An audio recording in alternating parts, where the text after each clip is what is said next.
appears the intro doesn't want to play. So, good evening and welcome to this edition of the United States Show. I'm host Earl Easton. Joining me is co-host Jason W.J. Ford, and this evening we're going to start off with our guest, Stephen Douglas, the president of the Easton County Cricket Association. Good evening, both of you. Jay, you look all bundled up. What's going on? It has a little breeze coming through, boy. Oh. A little nippy outside today. It's Well, my suggestion would be to put. What's that? No, it's okay. I can hear you now. Okay. Yeah, my suggestion would be to make sure you stay warm. It's going to be a long winter. Long winter. I'll have to get used to it, buddy. Well, we're talking to a gentleman whose sport is played, although he's an admirer of plenty of sports, but his sport is played in the summer months. Mr. Douglas, well, first of all, let's talk a little bit about how you and your committee and the four clubs were able to pull off the 2021 series, because with COVID going on, there was a lot of to and fro, and we know that some of the rules and regulations that were put in place for your event to go off over a 3-day period.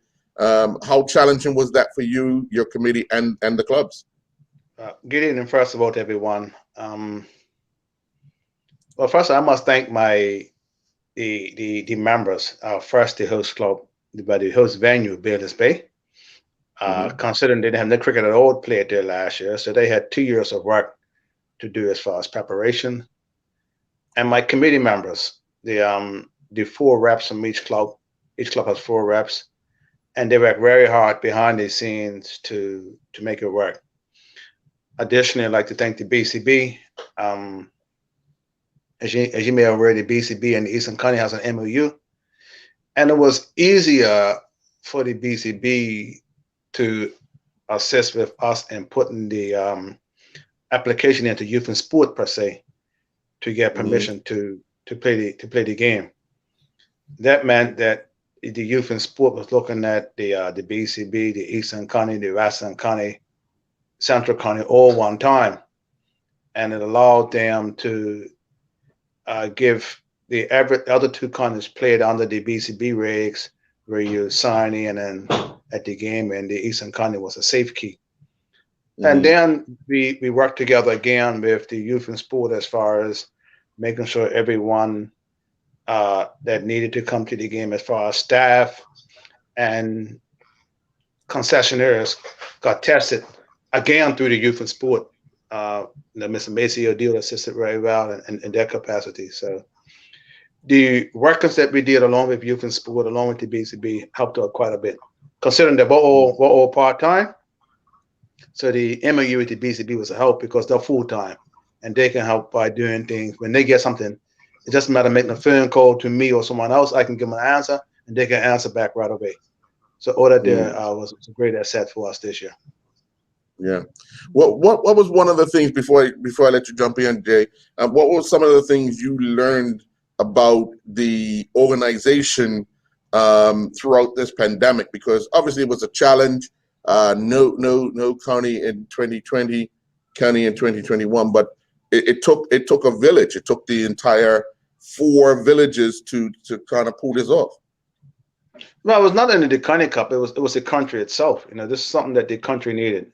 And I think the government of today realized that the country needed some activity.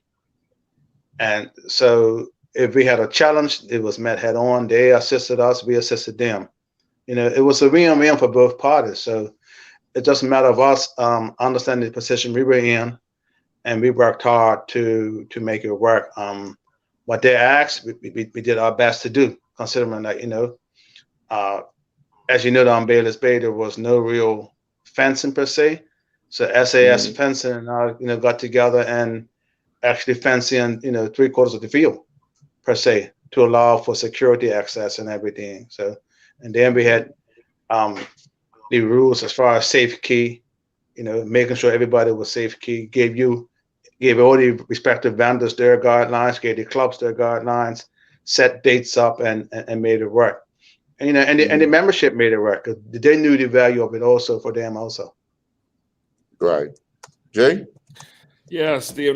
Once again, I echo Earl just saying congratulations for pulling it off. I mean, obviously, you mentioned it earlier that at the time, probably I want to say maybe May even, we were still wondering if Cup Match was going to be on. Easton Cuddy and the back and forth with all the meetings and everything going on. So I was glad that your committee and, like you said, the country was able to pull it off. But one thing I will say that we have learned through COVID, and I just finished traveling, and some things have been put in place during this period. Maybe some protocols, maybe some procedures that I believe that's going to probably hang it around past COVID. Some things, and I just, for example, I'm thinking the ticketless gate. I'm pretty sure you guys love that issue of not having to have extra security, just worrying about taking money off of the gate. So are there any more procedures that you probably think may stay on past COVID as far as protocols and procedures? Yeah, the ticketless gate was a plus. It's something we always talked about, but once you got something going, you don't have to change. But we were forced to change this year. And by being forced to change, it was a great plus for us. We're reviewing our, the spot sales, how we're going to do the spot sales going forward. We get some more data from the spots next year, and hopefully we can make that an online feature, one day soon. So yeah, the ticketless gate. I think the COVID allowed you to collect your data a lot more sooner than it normally does in the past. So that was a great thing about it. Making sure everybody who was coming had their names, make sure the teams, even like getting the teams scored together a lot sooner. Like you could pretty well tell who was going to play by the guys who got the COVID test. Right. So all those things there were positives that helped, and so. And also, I can say to you that the younger members have always told me what we older members are doing. So the COVID has sped up a lot of that stuff to allow for what the younger members want to do, like ticketless stuff, online stuff, which some of us old people we like to have our hands on it, but they don't care for hands. So that was a positive. The other thing that was great, we thanks to both media that cover all media that covered, like we had some different approaches to it this year, and that allowed for us to reach a different demographic. We have done streaming once before, thanks to Mr. Bazin, and we did it again this year, and that was a plus, and you guys did all year. Voice of Summer did all of their promos and stuff, which helped. So a lot of things that help. I think the game is more than just a game for a lot of people. And this year it should, because people who came this year, like, they knew that they were a safe key, they can come. Those who were in safe key just couldn't come. So it was an opening for others to come and take part in a local event, something that's all local per se. Yeah. Just to piggyback on the team, Earl, and we've seen that with the BFA now, with because of the testing done prior to the matches, the players have to get there 2 hours before the game, all themselves to be tested, and I think that's going to probably be a plus, number one, for the whole season going forward, because at least you know who's going to be playing. You ain't got to worry about who's got to come. And well, for the coach, the worry stops 2 hours before the game. When before it was who's walking in the gate as the whistle's blowing. And Mr. Douglas, just seen it many times. That team sheet is being stalled and stalled and stalled before they put it in, because they're waiting for somebody to come through at the last minute, right? So, yeah. But if we were to, if you might have been aware of the just concluded America's T2020 in Antigua, the toss was taken an hour before the game. Yeah. Right. So everything was done. So that meant the game was starting 9 o'clock. The toss was taken 8 o'clock. So at the field 7:30 in the morning. So what time they eating breakfast? So everything just changed. Now, will we adopt that? It's up to the cricket committee, but I'm just putting it out there. No, ain't that something you're in charge of? Just the asking. cricket board. The cricket board, not the Eastern County. We're talking Hold Eastern on. County right now. Ain't you an executive of that too? I'm an executive, but I know which shirt I'm wearing and when I'm in charge. Okay, so I mean, but so let's think about that right now, Mr. Douglas. Do you think that it was for the Americans, the U.S. Open they had the other day, right? Do you see that happening going forward with other competitions? And if it is, why wouldn't we start looking at it locally? So because when we do send our boys away, we're in line of what they're used to in international competition. What I can say, the umpires and the cricket board work very closely when it comes to putting the rules and regulations together. And the umpires used to try to adopt as much as possible what ICC does. Mm-hmm. And the challenge we will have here is it's easy to be done, but you're dealing with, when you're on tour, it's a lot easier because everybody's together. You're dealing now with people who have to go work and may have to go work in the morning, may have to do something right up until time. So we may make it 30 minutes for now. Right now it's 20 minutes before the game starts, I think it is. We may do it 30 minutes before the game starts. At least, give people, because you got to look at it that this people give up that time for entertainment on a Saturday or Sunday Bermuda, and you can't take away a lot of their free time by having a game starter a toss at 9 o'clock. That means they've got a toss at 10 o'clock for 11 o'clock game. So it means well. What can be done is the major cup games, the Eastern County games, the cup match, the Western Central County, any board game that the board has. If they decide to have the All-Star game again, those games can start an hour before, because then those are special games like that people really gear up for. But league games, you try to lead the league games because people may still be like you're doing now. You got to help out with the little one and help out the little one before they go to the game. So all those things you got to take into consideration. So I'm going to put on my other hat. I wear during the summer with the commentating and the promoting of the game.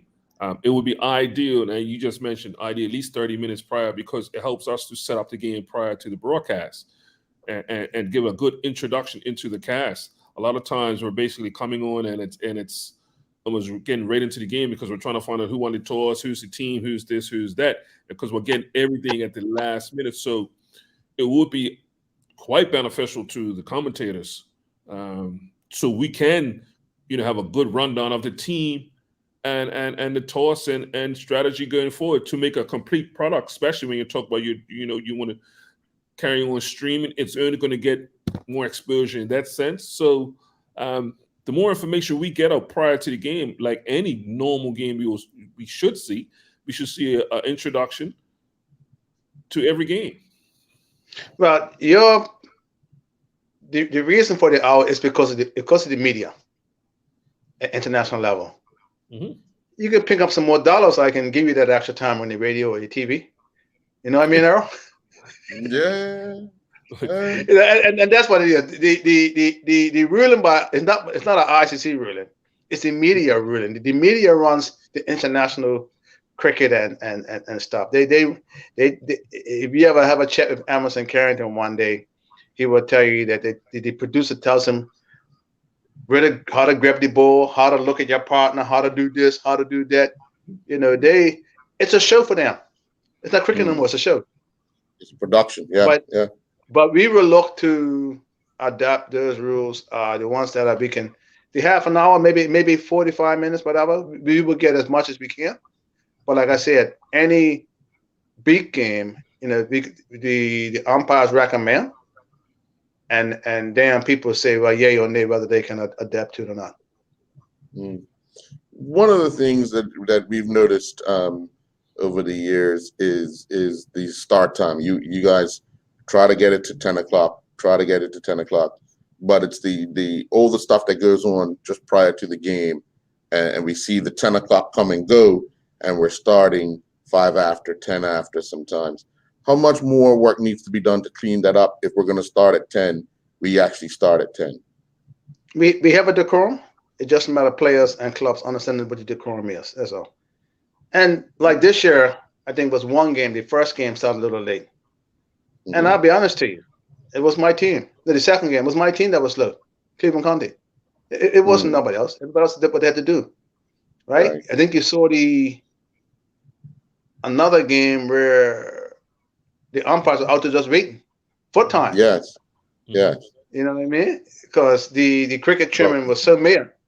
He just drilled them like he was a drill sergeant. You know, right.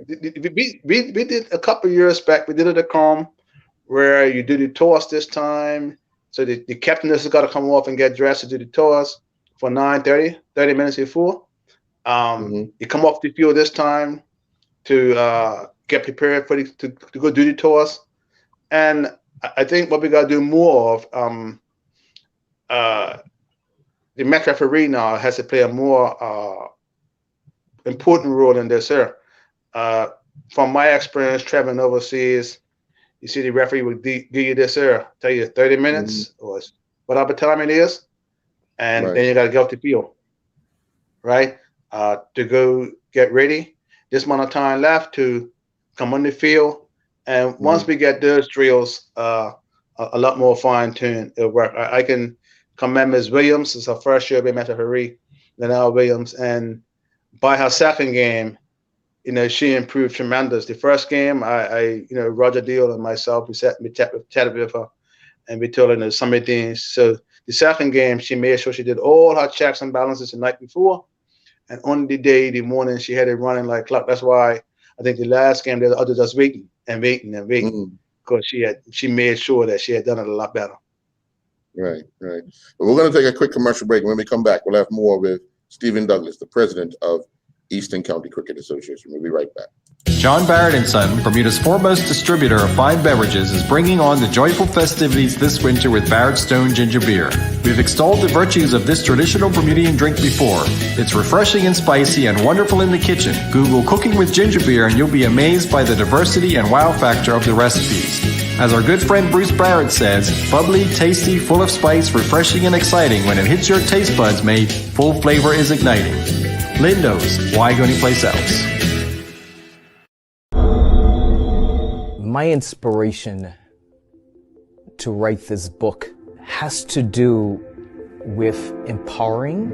I want people to understand what it looks like when you are in a position when you don't have the tools around you. If you know me or don't know me, the game, the beautiful game of football, soccer, is and always was a way out. Still fearful on what to do, what would happen if I say something. What can we do in this book to incorporate tools to help specifically our group of young people in Bermuda? Could you imagine doing a read with little people and breaking everything down for them and having them to have a voice and having conversation pieces, if it's chapter by chapter? And welcome back. Mr. Douglas, what do you foresee, because I know you guys go right into the next year of planning for, your event. What do you foresee, if any, changes for next year's event? Such as? Within the game. We have a 2-year cycle. Everything starts at Baylor's Bay. So as far as the rules and stuff, unless something that has to drastically change, we try to use it for 2 years first year is at Baylor's Bay, second year in St. David's. So unless it's a law or something that really needs to be addressed, we don't change much in the second year. We try to copy the first year at Baylor's Bay and mirror it in St. David's the second year. Right. Jay? Yeah, Mr. Douglas, also saw, I believe last week it was gazetted that some of the international sporting events next year have already been confirmed, given the exemptions.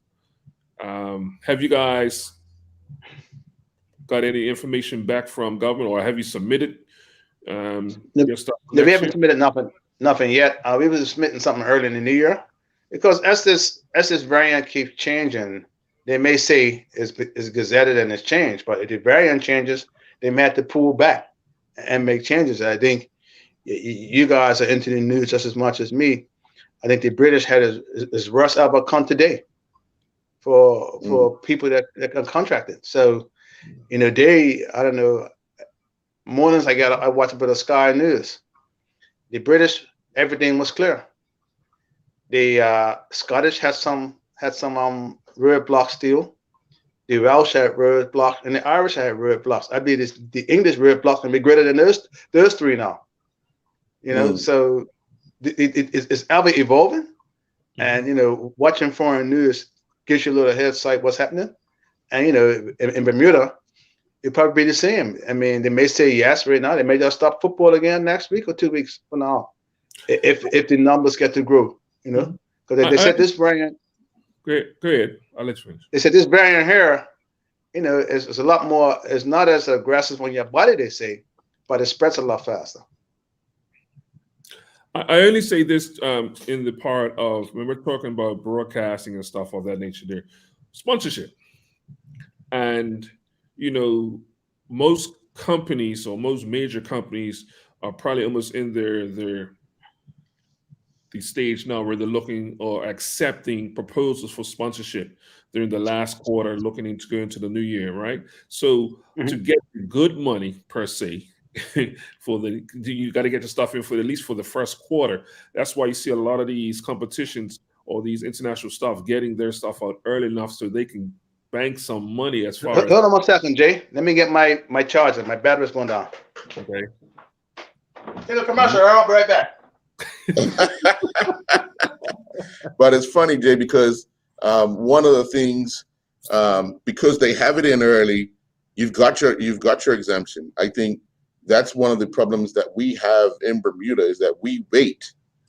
Oh, we do it. We usually do it around this time every year. No, if you see these international competitions being given the opportunity to be ticked off and said yes, we need to start looking at the next year, this year, to ensure that you get it ticked off. One less thing to worry about. Now, I understand what Mr. Douglas is saying because it can change. However, if your paperwork's in, then if it does change, one less hurdle because you don't have to apply again. And you're absolutely right, because if you remember, SailGP. Yeah, remember, we had an outbreak. 2 weeks prior? We couldn't go a mile from our house. Right. As locals, we couldn't go a mile from our house. So they were allowed to come in. They tightened up the protocols, but still had the event. Yes. Yeah. But my thing is, when we're waiting and seeing which way the tide goes. I think sometimes we lose the valuable time when it comes to sponsorship that's needed to put these events on, and especially now if you're talking about the media side of it, because as Mr. Douglas, I'm pretty sure now he knows some of those real figures when it comes to media. It gets up there quite a bit, and you need that extra sponsorship, and that's how not just here locally but international sports are being run. Basically during media. Well, so, let me just say, Jay, with SailGP, with the Gold Cup now back on, with the PGA still got another 2 years. Yeah. The local sporting events are major events, i.e. Cup Match Easton County. You're gonna get dribbles again. I understand that, but what I'm saying is we need confirmation and to give us enough time. Oh yeah, definitely. The earlier notification, the better. Because I've seen for years, and being a part of Voice of Summer, and especially sadly trying to sell product, when we're trying to go and get significant amount of money, when you're talking about a month or two away from the actual event, it's a struggle. It's just. But again, let me just say, that's not to say the norm.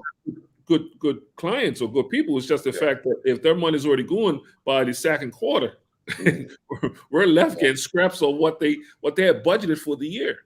Yeah. Because they hadn't heard from us to say if it's on or not. Right. So what I'm saying to Mr. Douglas, if we know that there is some confirmation, i.e., you know that the Gold Cup is on next year, October. Yeah. You know that. Yeah.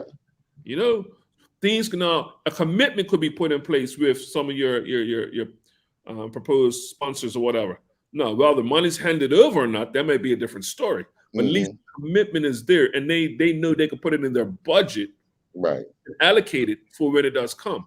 That's what I'm saying. Sometimes we're always waiting, and some of these things are time sensitive. So that's what I'm hoping that not only the Eastern County, but Cup Match. Right, right. We're always battling with that, trying to get the sponsorship that's needed, and we know that it's needed for Cup Match. That was my only thing. I don't know, Mr. Douglas, if you called all of that, but that was. I trust me. I do understand the as we will say, the goalposts keep moving depending on what variant is of the day. Yeah. But we've seen other events, special international events around the world, be committed, and they will work as it gets closer what needs to take place as far as, for instance, yesterday, an EPL game had to get canceled for the breakouts. The one was canceled today. The one was canceled today. They changed the rules also that anything over 10,000 people, everyone has to have double vaccination. Yeah. In order to attend. But the approval for the event has already been given. So they work with around the parameters of whatever it is as the time comes in. I think that's what we're trying to I guess allay to just organizations in Bermuda. Let's get your stuff in early for 2022. As you pointed out, Jay, the Gold Cup is in October. Yeah. So why are we not putting in now for things that's going to happen in the summer? We'll be putting in early in the new year for that there. And so, Jason, you guys can go out and do what you got to do as far as getting your respective sponsors. We'll be putting in for it. And just as the host has said, we will govern ourselves accordingly as the time comes near. Yeah. As it is right now, everybody is got 2 shots. Certain age groups now have the booster. They talking tonight about trying to get the shot for the under 11-year-olds. So we will be governed again by the guidelines of the government today, but we will be applying for it for 2022 real soon. Anything you want to add, Mr. Douglas, before we part? No, everything is fine. I think I'd like to thank the people that did participate this year that came out and helped. Thank the Youth and Sports for giving us the safe key to make it work, and especially the clubs and the members that made it a success. It was good. It did a lot for the country. It gave people some bit of R&R and gave Jason somewhere to go on a Saturday 3 times during the year. You know what I mean, for the summer, and it was a success. His walls were closing in on him. And before you go, Mr. Douglas, I want to take your president hat off now. Take your president, and you as a former player, and obviously probably a former committee member of Cleveland County. What was a moment of this series that stood out for you on the field?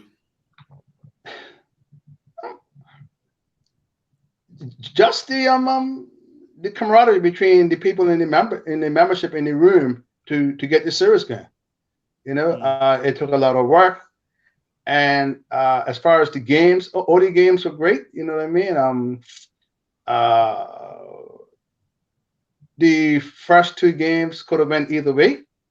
The last game was sorted a little earlier, but the first 2 games were very, very exciting. And in the Cleveland game, if you were a person that needed to go see somebody for your heart, it was done for you for free down there, because your heart, you had to do a lot of tickets and all that there. But that was probably the moment, because what it did for cricket, I couldn't pay for it. Yeah. But well, since I got you here, one quick question before we go. Since I got you here, because I know at one point in time it was in the rules, and then I believe that we had to explain something different this year or even last year too. If we talk about the last game could have ended early, and at one point in time there was a provision in the rules that a second innings could be played based on the time that the first innings was over. Can you just make a little bit clarification? Take, for instance, if your team got knocked down or the first innings was concluded by 2:00, as we've seen in other competitions, how does Easton County work regarding to timing of the first innings over? As it stands right now, the game will be finished. I know the cricket committee did look at it to extend it back to 4:30. Mm-hmm. They didn't come to no conclusion about it because there's a lot put in for the day to come off, and you just try to get people at least up until 4:30 of cricket per se, and that was the rationale behind it earlier, but the committee saw otherwise. But I think this year it might make them go back to the drawing board and review it again to see the value of maybe pushing it back to 4:30. Again, this year because of COVID, it was probably was good because you can clear the field early and do what you got to do as far as the protocols and all. So if COVID is still around, it houses perks. If it's not around, then people don't want to leave to midnight. So it goes both ways. Yeah. Well, I want to say thank you very much, Mr. Douglas. We look forward to the turn of the year and see what Easton County has in store for 2022. We're going to take another commercial break, and when we come back, we're going to be joined by members of the Bermuda Bowling national team that were in competition internationally over the last few months. We'll be right back. We're spotlighting a Bermudian company who produces staple foods and other essential products that are integral to our Bermudian way of life and are surprisingly affordable. Bermuda's Best products started out in the late 90s with Bermuda's Best codfish, which definitely got your attention. Then came Bermuda's Best mayonnaise, matching the heavy hitters in flavor and true to the Bermuda Best formula, low in price. Further diversification has ensued, resulting in the inception of Bermuda's Best concentrated laundry detergent, a special feature this month. Lindo's, why go anyplace else? My inspiration to write this book has to do with empowering. I want people to understand what it looks like when you are in a position when you don't have the tools around you. If you know me or don't know me, the beautiful game of football, soccer, is and always was a way out. Still fearful on what to do, what would happen if I say something. What can we do in this book to incorporate tools to help specifically our group of young people in Bermuda? Could you imagine doing a read with little people and breaking everything down for them and having them to have a voice and having conversation pieces, if it's chapter by chapter? And welcome back, Jay. We're going to be joined by Damian Matthews and Lamar Richardson, two members of the Bermuda National Bowling men's team. Gentlemen, first of all, welcome. It's good to see you. Spent some time with you guys a few years ago in Peru, and good to see that you guys are back in international competition. Didn't always go our way, but the effort was put in there to try and qualify for Pan Ams, for CACs, and so forth. So just if you can, any one of you, break down, because it was you guys went to back-to-back competitions, right? Mm-hmm. Correct. Yeah. Back to back. Yeah. Some guys went through. Yeah. So Lamar, break down the first competition that you guys went through, and of course, it was at a very difficult time for all of you because you had lost one of your team members just as you guys left. So it's an emotional time for you guys, still trying to stay focused and represent the country. Yeah. So Well, that tournament was actually the second tournament that we went to, which was in Cali, Colombia. So that was the first tournament was actually in Guatemala City, Guatemala, in mid-August. So did you want me to touch on the Guatemala one, or do the Cali one? Okay, so yeah, so we returned from Guatemala, and we got the news that our teammate Ronaldo Bean was not doing too well. So we all kind of still had to stay focused because we knew we had a trip coming up. So we were still down there training hard, keeping them in our prayers, and then we got the sad news just before we departed that Ronaldo had passed. So we definitely left with heavy hearts, and we reached out to the tournament committee to ask them if it would be all right if we could wear armbands to remember our dear Ronaldo, and they gave us permission to go ahead and wear them for the tournament. So that was great, and we just persevered. We went down there, and we knew we still had a job to do. We had to represent the country well, which I think we did. We were still able to catch the service as well.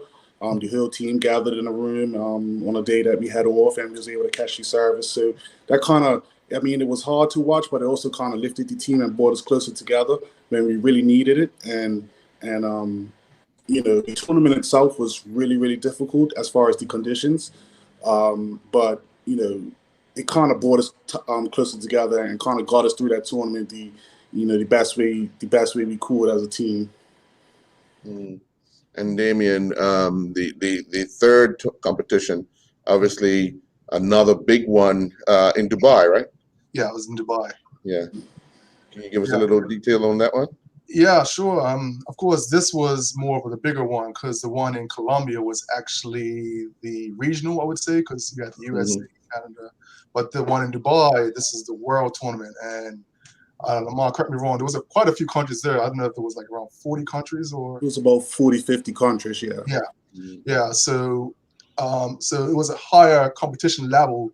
And so, of course, we had to up our game. We actually did better at this tournament compared to the other ones. But, of course, since we're on the world stage, everyone else is, bringing the A game. So actually in this tournament, we did fairly good. We did really good in our trios tournament where we qualified the top 15 in the world, and we actually made the next level to that competition. So we definitely saw like highlights of what we're able to do, and other countries took notice too of Bermuda and such of we can't be taken for granted, and we're here to show our faces and we're here to compete. So it was definitely a great tournament. Sure. Jake? Hey guys, I'm sort of interested more in the experience itself, especially with the camaraderie with other builders. Been on a tour a long time ago. Talked to many people. Take the cobwebs off of that. Easy, buddy. But you get to know play. Obviously, you get to know players. Now, prior going into these tournaments, the protocols, hardly getting down to the bowl to actually practice. Did you guys find out and talk to the other bowlers around the other countries how they made out with lack of practice? Because this is one sport you have to practice, especially coming to a competition, not only mentally, but also physically getting out there and building enough games because you're building so many games in a short span. Did you learn anything from those other countries, how they was managing their preparation into these tournaments? Well, one thing I can say, we were definitely handicapped coming into the first tournament in Guatemala in August because, our building alley, which is our training facility in Warwick Lanes, we literally just opened up in the beginning of August. And next thing you know, hey guys, we got a tournament in 15 days. And it was like, wow. So, but yeah, we do connect a lot with friends that we hear from other countries. And to be completely honest, these guys have been building. They didn't have the restrictions like we do. Understand that we're a small island and we're got to protect the healthcare system, and so that everything was locked down. So the bill was closed for months, and we only got in maybe about 2 weeks of practice before we had to go. But all these other countries, USA, Canada, all the countries in South America, they've been building because they've been open back up. And so they're coming in with months and months of practice, team building, while we was coming down there with 2 weeks. So definitely a disadvantage. So that first one was kind of like, let's get our feet wet, come back and really go hard for the last 2 that we went. So yeah, it was tough. Hearing that all the other countries were able to build and we were here not being able to do anything because of our restrictions. So tell me something, guys, because Earl, I think we had this conversation in another sport, especially when we had those tight restrictions here on the island, where you guys would be considered elite athletes, our national team, right? And was there any talks of having an exemption for just you guys in the bowling alley where you can definitely be 6 feet apart? I can answer that, Jay, because their biggest problem was the bowl was closed. Yeah. And they had nowhere else to go. That was their issue was they would have been allowed to train, but the facility in which they trained, because I spoke to a few of them, the facility was closed that they train at. So the provision, although provision's given them the right to train, the other provision of the bowl being closed was something totally different. Yeah. Exactly. So they were between 2 rocks and 2 hard places. Very good. But if you guys, the first one in Guatemala, I was looking at some of the pairings that you guys had, doubles and then the trios and then the fours and so forth. How do you guys wait until you arrive at tournaments and then decide who's going to be with who, or are you looking at, or is it looked at who's bowling well? Let's pair these 2 together to see if they can kind of put the scores together to skyrocket and anything like that. How does that work? I would say it's more of a mixture of both, because we all train, because we got the patent for the tournament and practice on it before we actually play out there. So we train and we have our idea, but at the end of the day, it's always the coach's decision, of course, when we're out there, who will be best paired together and so on. So we just have in our mind, just try to do our own game plan, get it together. When we go out there, we have our pre-sessions, like our official practice and unofficial practice at the actual building alley on the lane, just to see how we do. And so it's from there, the coach and the manager then, decide based on what they saw before the tournament starts, what it will look like, because it's tough for them because they have to get the parents done early in terms of what they believe will be working best. I believe it's the day before. And so it's hard to build it, because some days you have good days, some days you have bad days. So it's hard for them, but it's for us, we just got to make sure we maintain what we're doing out there. So and you talk about patterns. One of the things, as we know in South America, they kind of do it one way. Europeans do it another way. So how quickly can you guys adjust your games to the way they roll the lanes? Well, luckily, most times we have access to all the patterns that they're going to use, so we're able to practice on it before we go. So, but every country is different, climate, temperature. So we may build on the same pattern here as we did in Guatemala, but it can play completely different in Guatemala. So you can't go in there like it's 100% going to be like this. So it's almost just like an area check, and then when you get down there, you just kind of hone in. We talk about it in the team meetings. What's different? What's the same? And we all kind of help each other out. So it's not 100%. This is what it's going to be. But that's building. We have to adjust our game, almost at a moment's notice. And that's what we, I guess, pride ourselves in, what makes us, elite from everybody else. Because we've been working at this for so long. We can literally throw one ball and know this is the right part of the lane or this is the wrong part of the lane.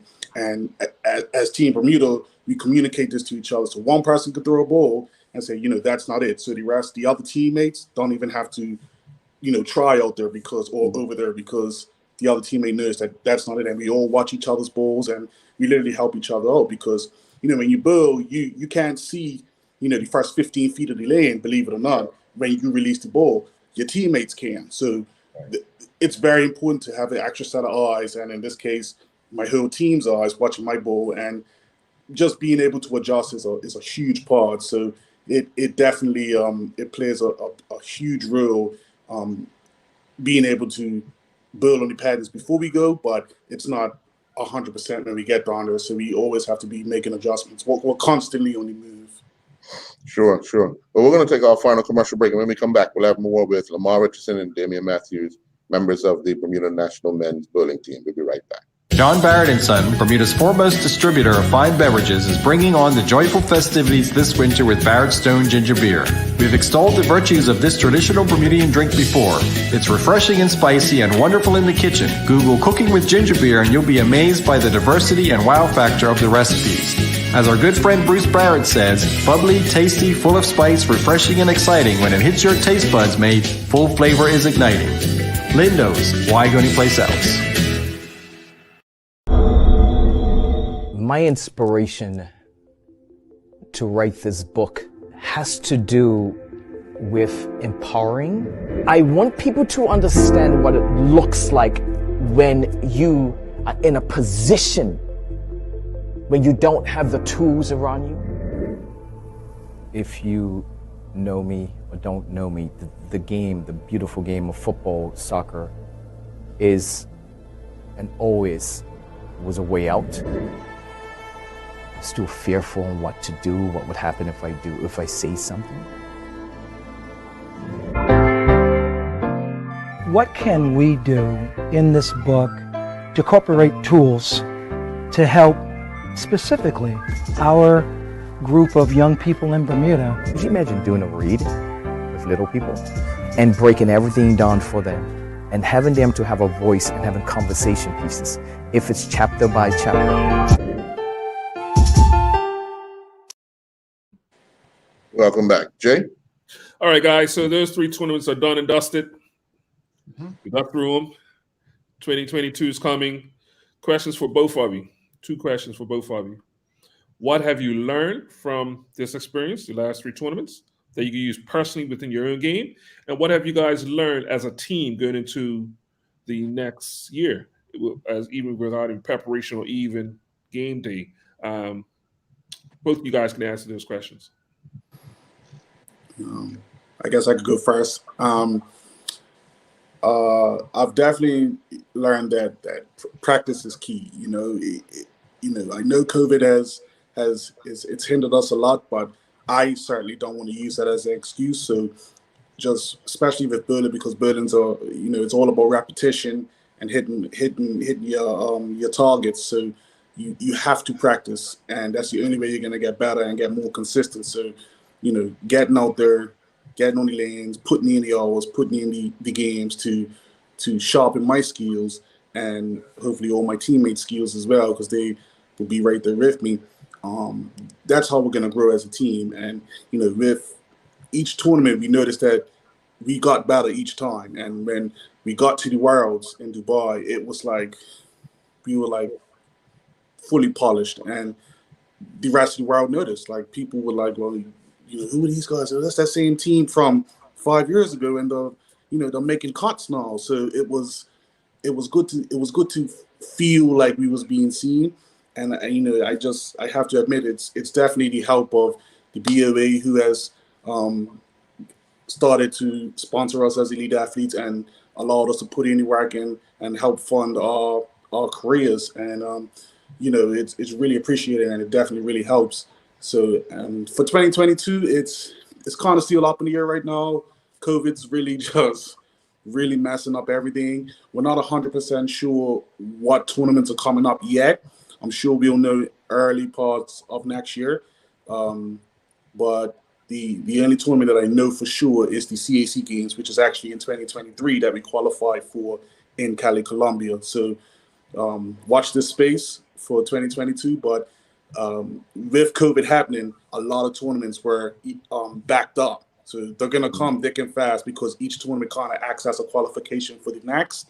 So once they come, they're going to come very fast. So that's all I can say pretty much about 2022. But for now, leagues have just started back up. So we're all back starting to get back in the groove, and we'll be ready. Yeah, and I could just pretty much pick up on what Lamar was saying. Like, yeah, he said what practice was key, and that's pretty much what we're trying to focus on, especially post those tournaments. We know, where we went down, like our pitfalls, and know what things we can do work battle on. So another thing is like we need a second eye. So like you said, the teamwork is what was key. So just having someone else behind you, just looking back and to see areas where you can focus on, areas which need, as well as possibly for 2022, we're trying to look into what they call training camps. They're called, the two main ones in the United States. One in Florida is called Kegel. The other one is in Texas. It's called ITRC, or International Training and Recreation Center. These are one of the main essential training camps for all elite athletes around the world, where they can hone the skills, get familiar with what they're doing, get different layouts, and pretty much all in one, and it's all in one package. So this is what we use just to pretty much focus and get ourselves to that next level. So we may be doing that for next year, just to, get ourselves out there. But like Lamar said, we're not sure what's going to be coming up, but we'll be definitely just trying to get ready for whatever shows is place. And now, you guys put some time in together as a team. Do you guys still keep up that regime, getting together? Because obviously, I know you build in leagues, but if you want to be able to push yourself, you got to kind of be around guys that could actually push you week in and week out. So do you guys continue that regime of getting together at least once a week, once every 2 weeks or whatever, just to have those build-offs to see, where you're at?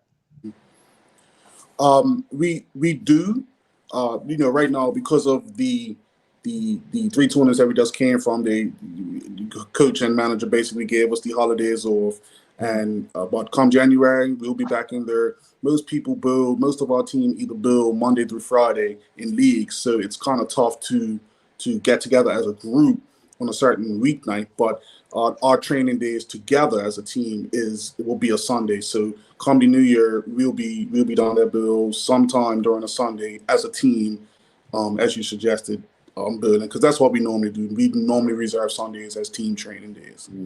I'm glad you mentioned the coach, because we had the coach when he was announced. We had him last year. What has he brought to you guys' game? How much help has he been for you guys in improving not only your game but your approach to the game? Well, there's a number of key factors he brought. I'll first start off with, he brought us like a new sponsorship to help us out in terms of a bowl. It's called Motive. It's a building company. Yeah. So it's, Lamar's got the shirt on. So it's apparel, building equipment, shoes, pretty much everything to do with building. They help us and save us cost in terms of getting the equipment into Bermuda. And he's one of the main ambassadors for it, and helps us out and coaches us to use the equipment. So in terms of equipment, he's pretty much 100% taught us everything you need to know about it, how the balls lay out, and everything about that. So outside of that, he had a training camp with him just before our first trip. That was the only time he's come down here, but we're going to try to do another one later on, just to get a better understanding or a different perspective of what we already know of bowling, and different ways to approach it in terms of visually on the lanes and physically, like off the lanes. So there's more perspective in terms of what we got to get out of it and what he's able to give us to put into it. So we're really excited because, like I said, we only started this year. So it's pretty much we're in the early stages, but it's hopeful in terms of we can see progress, obviously, based off those 3 tournaments, and we're just trying to see where it could take us from here. And then also, if I could just add, I know you had him on her, and you had him on her. He is our coach, but if you didn't know, he's a really, really good builder as well. Yeah. So for us, his board that fire, because he tells us all the time and is coaching us. If it's a period of time where we're not doing too good, he gets really frustrated, because it's almost like he wants to get out there and build the ball for us. He tells us that all the time, because he's such a competitor and he's such a winner. So he's really bringing us that winning mentality, which is why I think it kind of got us over the line in Dubai, because, making the top 16 that we did in 3 years is because, he likes the fire under us. Especially when we're doing really good, he knows how to win. So it's still a work in progress, like Damien said. It's still the early stages, but he knows how to light a fire under us and get us excited for building and for winning. Jay? Question for you guys. Have you guys worked with any sports psychologists? Because we see sports, especially a lot of sports now, bringing our sports psychologists in, especially we've seen it with our national men's football team. And I believe even with our cricket team, we've seen that somebody come in just to talk to guys, because it's so mental, especially in like a sport like bowling. You almost got to forget every ball, basically, because you can have a ball bang in your pocket and leave a standing 10, and you need to pick up the 10. Yes. It's just that quick. You can't think about it anymore. So, but to bring somebody on to manage, because there's so many emotions going through. Have you guys worked with as a group? Have you guys worked with somebody? We haven't worked as a group. However, the elite athletes, one of the requirements under the elite athlete status is that we have to see a sports psychologist. So the players that are elite athletes, which is almost the whole team now, have gone and seen a sports psychologist. So we have individually. And again, this was the first year that it was actually required of us to actually do it. But going forward, it's a requirement every year now, and I found it really, really helpful. But we have to keep going because you're not going to get it done in the first session, 2 sessions. It's a constant thing, and I found it extremely helpful. But I'm excited to keep going. So this is something that we're going to pick back up in the new year, and I'm actually going to suggest that we actually do a group session because that might help with the team camaraderie aspect of it as well. Yeah. Well, I haven't told Jay this, but we guys are gonna come down and take you guys on. But our handicap's got to be about 700. So, Jay, if we can agree to get a handicap, a big one. Once upon a time, I would say these guys have to build the opposite hand, but I think they still beat us, Earl, honestly. Well, that's why we need the handicap. I don't care. They can build a good hand. We can work on a handicap. It can't be 700, but we'll work on one. Well, how many games you playing? That's 2 out of 3 that we need. We need 250 for the first game, 250 for the second, and 250 for the third. But I want to say thank you very much, guys, and I want to encourage you guys to continue on, bring along some youngsters. See if we can encourage some females to get a team. I know we had 2 females at the Pan Am Games, I believe it was. We have to encourage others to get involved because the more people involved, the stronger you become. When somebody's knocking on the door to take your place, you kind of sit up and pay attention. But if you don't have that pressure behind you, you kind of tend to relax a little more. So let's try to encourage some more people to get out there. Represent the country. A sport like bowling, you can see the world, just like any other team. You can see the world. Yeah, right. Absolutely. Bye. Again, ready. Give it to, well, see, you went 18 frames or 19 frames? I was a critter. Let's try that. All right, we're going to take our final commercial break, and when we come back, we'll wrap up this edition of the Island Stat Sports Show. Thank you very much, gentlemen. Guys. Thank you.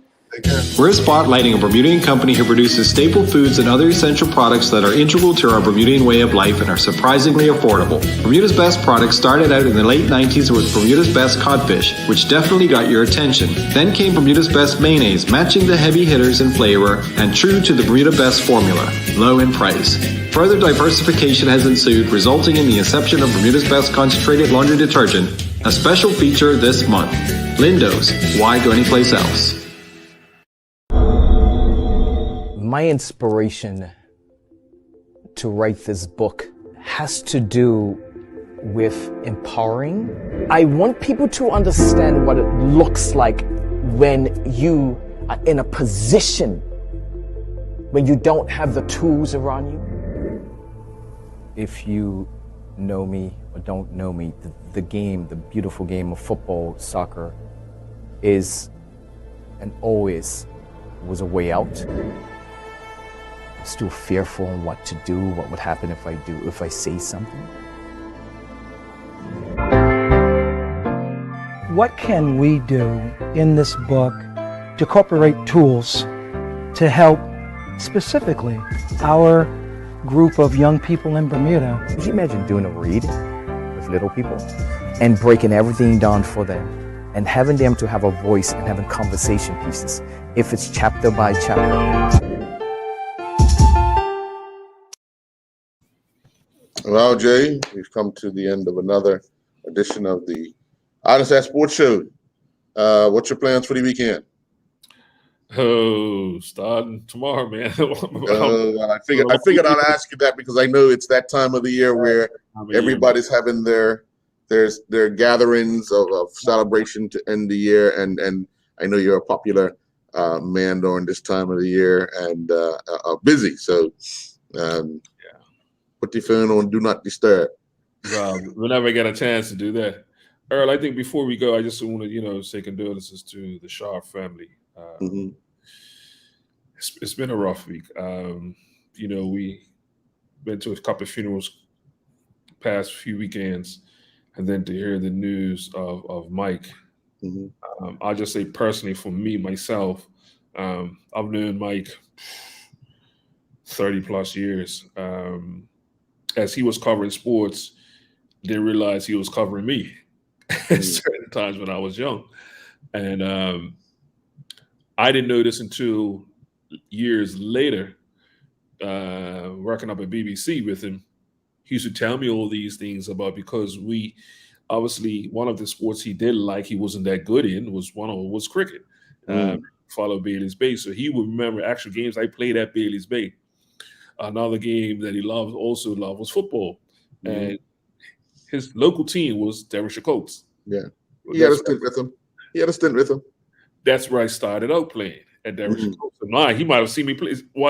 So we always had the banter, and then not only that, for me to be in the in that industry, looking up and seeing what he accomplished and the journey that he took. And then him having the same admiration for what I was doing, because I was more behind the scenes. And we was always, when the technology was changing, and from the AB rolling to the digital, he was almost a fish out of water. It took him a little while to get together. Sure. But he was always leaning on, and one thing I'll say with Mike, he was fearless. Because you always heard older folks, oh man, I can't do this because it's this, it's that. Mike would try it. Yeah. Mike would just try it. Yeah, if it came off, I mean, Mike, I tell you, Earl, you know this because you've covered International Race Weekend. Mike will come down to my studio, man, how do I pronounce his name? Now, that weekend is probably hard to pronounce the next 10 names because of all the African names that they had. But you know what? So, I'm just going in head first. I'm just going to go at it, I will say, I will thank him, forever thank him, be indebted to him, because yes, I started out commentating cricket with you when I was Jets, but it was Mike Shah who actually got me to commentate over in VSB when he was over there working. I believe at the time Sean Tucker was unavailable. I think Hojin was unavailable, and Sharpie had to commentate the game. Yeah, now, I thought Sharpie was, like I said, he had been around the game, not realizing he wasn't as swift as we thought. So he leaned on me a little too. I said, hold on, you're really using me here, buddy. So as you know, you've been with me many times with one scene, and he's always made sure to tell everybody, I did this and I did it. Yeah. I pulled you through for these games. But to know Sharpie over the years, man, it was always great banter. And it doesn't matter what, even both of us, it doesn't matter what sport we try to cover, we try to do the best we could for the sport. And even though we might have little knowledge of the actual sport, but we're seeing us commentate certain things that, okay, well, there's nobody else to do it. Right. Let's go ahead and to see him do it. And I've always admired certain people to see them off camera than on camera. And he could be he was a nervous wreck off camera. Right. Get him on camera is like the easiest thing going. I'm like, as soon as you turn the camera off and go to commercial break, who's this guy? Yeah. I even remember when they took him out of sports and put him in news. That wasn't his forte. Right. You saw it, that wasn't his forte. Yeah. But I'm gonna do the best I can. I'm gonna try to find a sports angle. Yeah. So, a lot of memories from the great Mike Shah, man, and I always remember just turning on the mic and hearing, "This is Mike Shah," or Gary turn off the mic, "This is Mike Shah." So this is Mike Shah. I want to say so he would have been smiling today because his Arsenal won. Yeah, his Arsenal won, and he wasn't smiling when they first opened up the league, but no, he's definitely smiling. So he would have been running from me this week. He probably would have came to the he would have came to the studio, knocked on my door, and walked in. Because they leapfrogged your team. My point. So he would have. Like I said, I would have seen him today, regardless of the fact that he would have made sure that he came down and he poked his head in and say, "Hey, mate, I'm in fourth. Where are you two? You're in sixth." That's the banter we had, and I'm gonna miss it. I really will miss it. But I also remember the memories because the conversations that we had. That him. I didn't realize, as only after the conversation, that how much he loved fishing. One of his dreams was to move to Florida, have his fishing boat, and have a restaurant to sell his fish. That was one of the goals. He just wanted to go fishing, bring it in, and sell his fish. And I was saying, hold on, yeah, sportscast. What are you talking about? But these are the things that made up the man Mike Shah. And I just want to say, salute, and I appreciate everything you've done for us. Sure. Well, folks, on that note, we want to wish you a good night. Thank you.